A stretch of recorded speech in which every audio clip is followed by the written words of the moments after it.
Untuk membahas pertumbuhan ekonomi Indonesia pada kuartal ketiga di tahun 2023 yang tumbuh sebesar 4,94% secara year on year dan apa yang menjadi concern dari pemerintah serta seperti apa upaya yang dilakukan untuk mendongkrak kembali pertumbuhan ekonomi Indonesia pada kuartal keempat di tahun ini. Saat ini saya sudah terhubung bersama dengan Bapak Ferry Irawan selaku PLT Deputi Bidang Koordinasi Ekonomi Makro dan Keuangan Kemenko Bidang Perekonomian.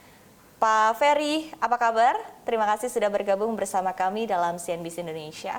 Alhamdulillah baik Mbak Iva, kabar juga. Baik, kabar baik. Terima kasih Pak Ferry. Pak Ferry, kalau kita lihat begitu ya dari angka pertumbuhan ekonomi Indonesia pada kuartal ketiga di tahun 2023 ini sebesar 4,94% secara year on year dan ini sebetulnya agak sedikit meleset ya Pak ya dari ekspektasi banyak pihak begitu ya dari ekonom dan juga termasuk dari pemerintah sendiri ya berada di angka 5%. Seperti apa tanggapan Anda berkaitan dengan hal ini dan apa yang menjadi concern begitu untuk pertumbuhan ekonomi di kuartal ketiga 2023?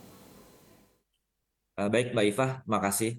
Mungkin terkait dengan pertumbuhan ekonomi di kuartal ketiga 2023 ini, kami ada beberapa catatan gitu ya, melihat hasil rilis tersebut. Pertama, kalau kita melihat misalnya di tengah berbagai tantangan dari global, mulai dari pelambatan ekonomi Cina, kemudian bagaimana upaya Amerika Serikat itu mengendalikan inflasinya, angka 4,94% ini kalau menurut kami masih sangat bagus, masih sangat solid ya.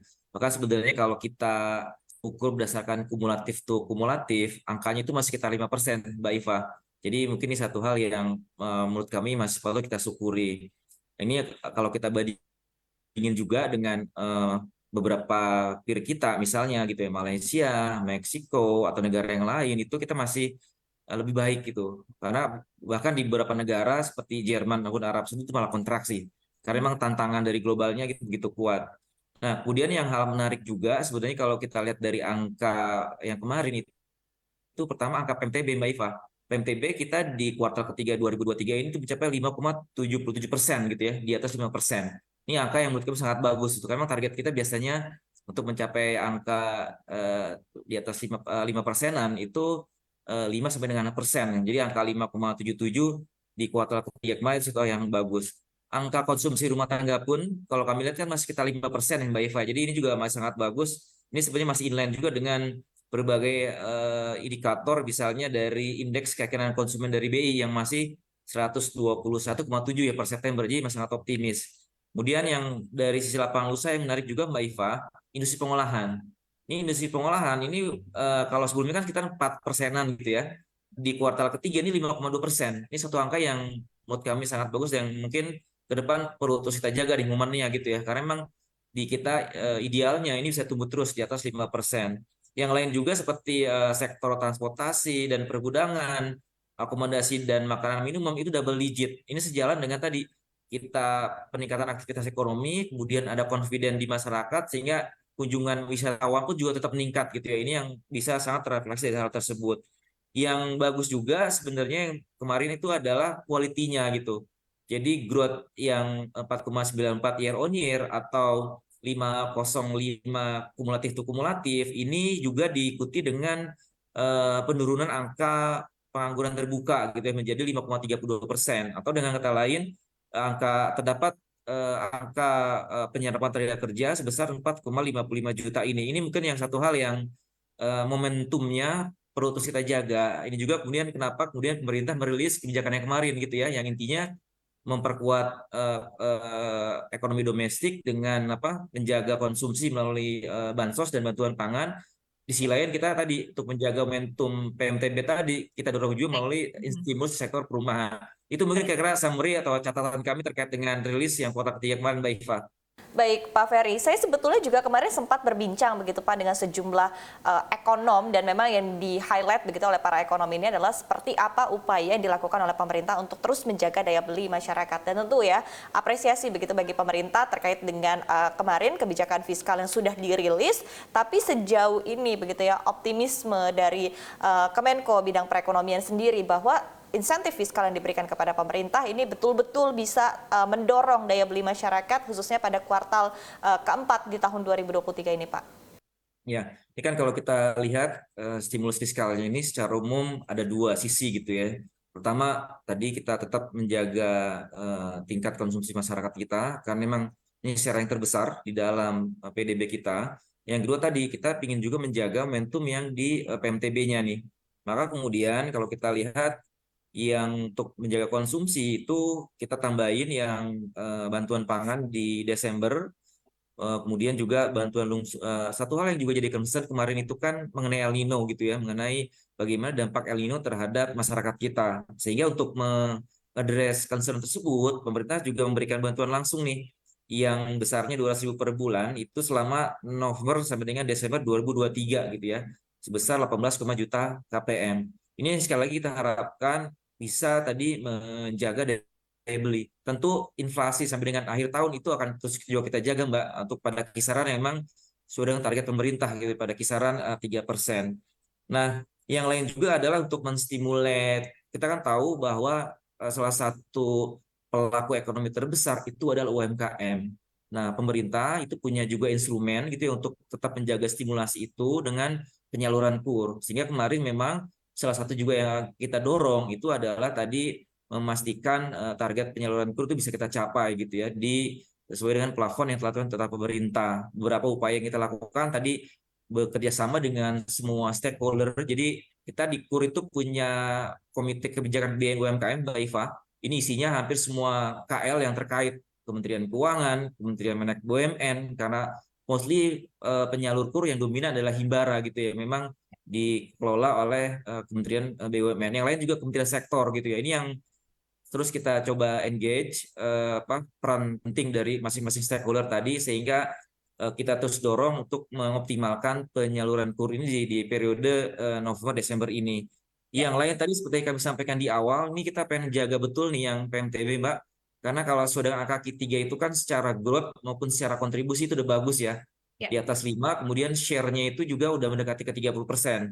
Ini mungkin yang ingin kami jaga, makanya kemudian kalau kita lihat di komponen PMTB, yang terbesar itu kan komponen bangunan, Mbak Iva. Ya. Kontribusinya sekitar 74,4% gitu ya. Sehingga kenapa kemudian jadi latar belakang kita mendorong stimulasi ekonomi kita untuk bangunan ini melalui apakah PPNDTP atau juga tadi bantuan perumahan. Ya, di sektor properti begitu ya, Pak. Betul, betul, Mbak.